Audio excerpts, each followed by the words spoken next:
విశాఖపట్నం కేంద్రంగా దక్షిణ కోస్తా రైల్వే జోన్లో ఇవాల్టి నుంచి కార్యకలాపాలు ప్రారంభమయ్యాయి. విఎంఆర్టీఏ డెక్ భవనంలో జోనల్ తాత్కాలిక కార్యాలయాన్ని అధికారులు అందుబాటులోకి తెచ్చారు. జోన్కు సంబంధించిన మెకానికల్, టెలికమ్యూనికేషన్, సివిల్, ప్రధాన పరిపాలనా వ్యవహారాలన్నీ ఇకపై ఇక్కడి నుంచే జరుగుతాయి. సిపిఆర్ఓను కూడా నియమించారు. ప్రస్తుతం ఉన్న గుంతకల్లు, గుంటూరు, విజయవాడతో పాటు విశాఖ కలిపి 4 డివిజన్స్తో జోన్ పనిచేస్తుంది. 130 ఏళ్ల చరిత్ర కలిగిన వాల్తేరు డివిజన్ కనుమరుగైంది. దక్షిణ కోస్తా రైల్వే జోన్ 18వ జోన్ కానుంది. గుంతకల్లు, గుంటూరు, విజయవాడ, విశాఖ డివిజనల్ రైల్వే అధికారులతో జీఎం సందీప్ మాథుర్ నేడు సమావేశం కానున్నట్టు సమాచారం. అనంతరం అన్ని విభాగాల హెచ్ఓడీలతో కలిసి జోన్ కీలకాంశాలపై చర్చించనున్నట్టు తెలిసింది.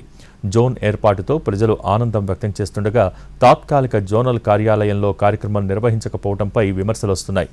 జోన్ ప్రారంభ కార్యక్రమాన్ని ఉద్యోగులు అందరూ పండుగ వాతావరణంలో జరుపుకోవాలని చూస్తుండగా అందుకు భిన్నమైన వాతావరణం నెలకొంది.